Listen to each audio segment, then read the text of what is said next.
Hi, ako si Edison, dito yung operator ng Santiago. Nagamit namin ang aming machine ng 7 days na merong 100 na A4. Ito ang aming capping, printer head. Mag-cleaning po tayo.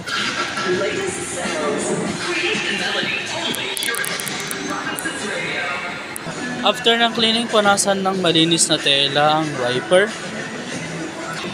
Ito po ang aming nozzle check. Ito po ang aming nozzle check. Ito po ang aming groundings. Ang waste tank ay nalinis ng Saturday. Ito po ang aming news supply. Unused supply na tama lang ang inventory.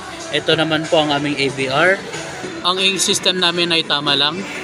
Ito po ang aming daily output record. So updated po.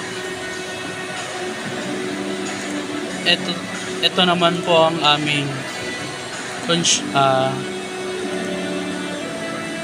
weekly physical inventory.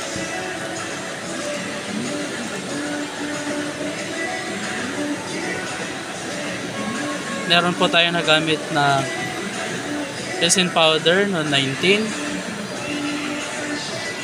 Ito po yung monthly calibration. So yun lamang po at salamat.